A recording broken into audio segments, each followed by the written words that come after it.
Hello, this is Taha. And this is Anaina, This is Movie Masala. and we're here to yap at you about films we watched recently. And today we're doing Venom The Last Dance. 4 legs are better than 1. How fast do you think you can get that thing to go without killing it? Only one way to find out. Nice will see. Hey, Nice will see. Surprise! Horsey! I love horses!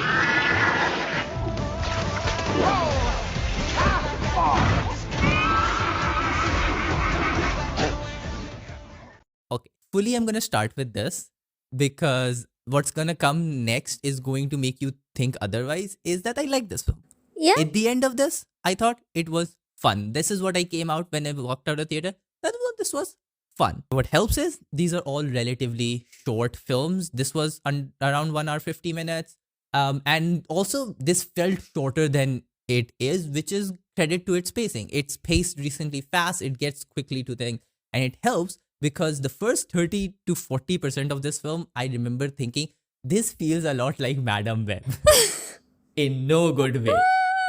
This is exposition happening. I understand why it's important, and it just feels like a random plot being dumped in front of me.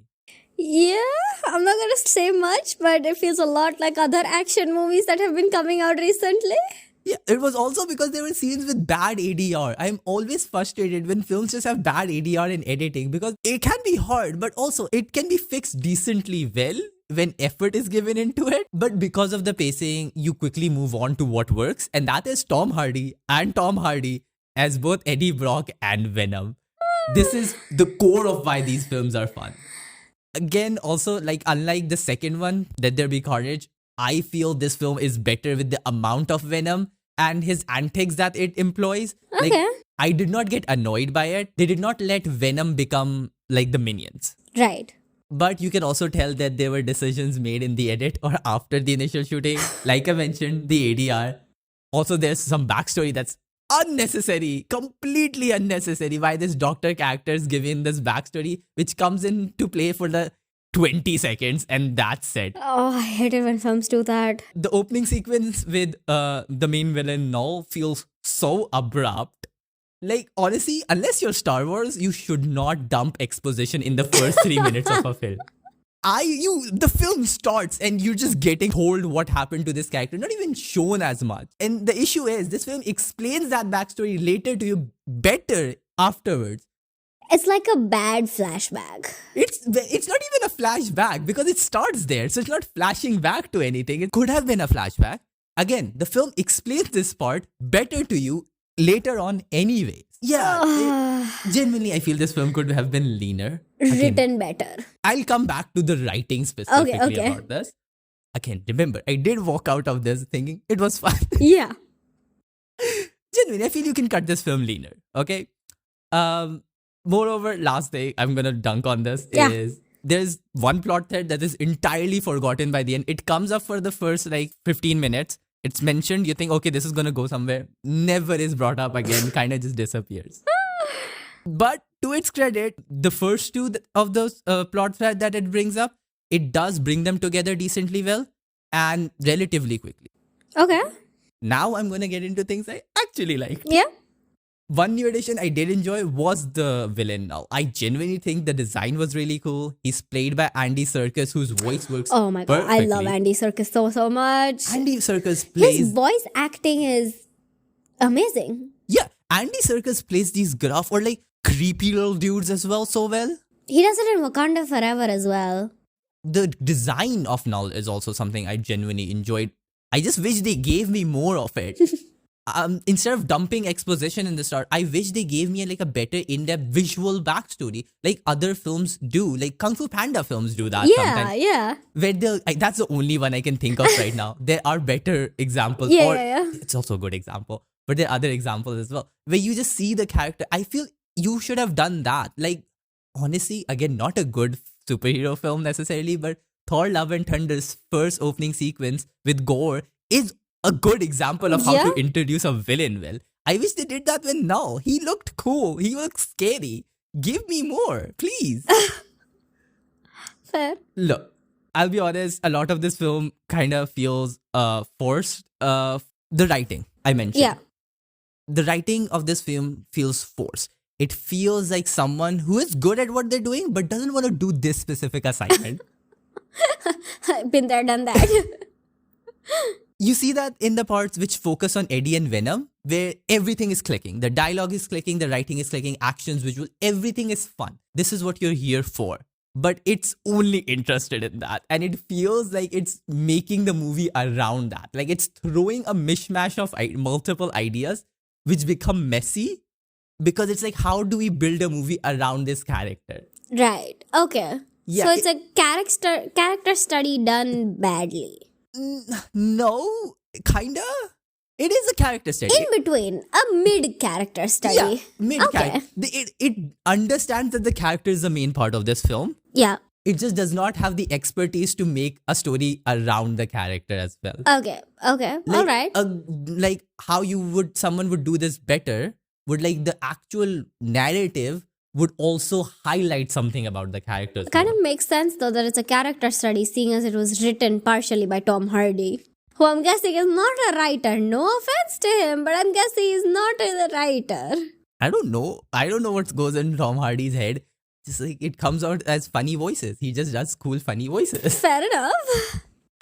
So yeah, look, I could dig in for nitpicks in this film and easily find them. But it's not pretending to be like high art. It's not pretending to be Joker folie du, right? It knows it's fun. It knows it's scam. This is a film where there is a last dance. Venom dances and it's fun. It knows it's being funny and it does not necessarily care to be like, Cerebral. yeah, it's not trying to make you think in any Yeah. way, right? And judging by the reaction of the people in my screening, it successfully accomplished that. People were having fun. Yeah. I feel like it's very much like Fast and Furious in that way. And where nothing makes sense, but you have the best time of your life. Exactly. Like you can turn your brain off and just enjoy this film. You don't need to think much about it.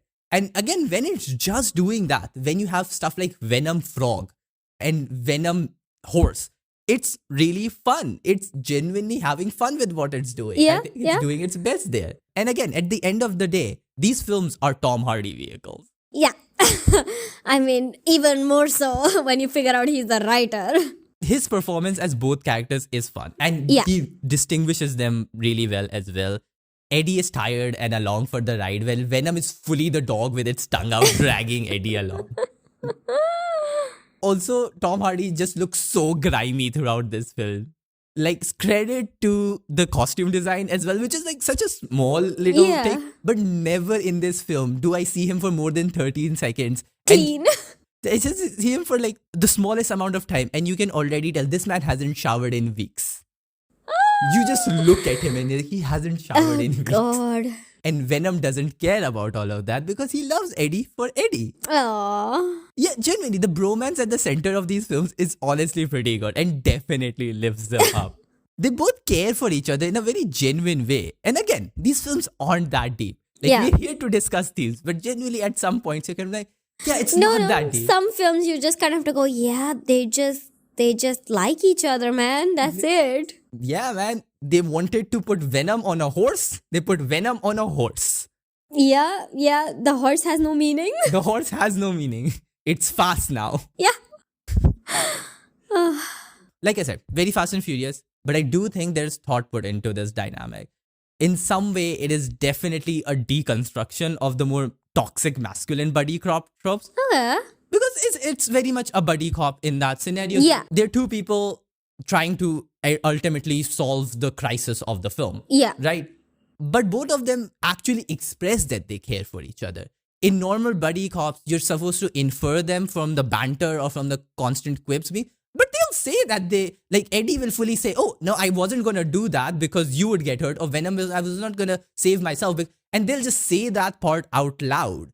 And both of them take the jokes as well. Both of them are equally the punching bags both times. Yeah. Right? And both of them have no idea what's going on. It's like I said, Venom is fully the dog, but also Venom doesn't know what he's chasing sometimes. Yeah. And again, that is where the film's fun of the film definitely comes from. To basically wind this film up, this film is a mess. Yeah. This A is hot mess. this is a hot mess. But we love that We do. because it makes for good entertainment. It does make for good entertainment. Look, it takes a while before you really get engaged, Yeah. right? Some of the exposition is unnecessary and it's loaded at the start. But it is fun. And it surprisingly does have some good emotional moments that sneak up on you. Okay. I did not expect at the end of the film to genuinely feel like, oh, this was a good 3 film romp. Like I did like the end montage that was happening, and I was genuinely like, I was sentimental. Yeah. There's also this really nice scene between this family and Eddie and Venom in this camper van singing Major Tom. I love that song. Ground control to Major Tom. It's the copyrighted amount we're allowed to use. But yeah, which honestly, again, is a good summation of this entire trilogy. A Yeah. hot mess, that's fun. Which ultimately makes for good entertainment. Yes, there was a dance. And That's how we close. that's how we close. So yeah, thank you for listening. This has been Movie Masala. This podcast is produced by us, musical assets by Pixabay.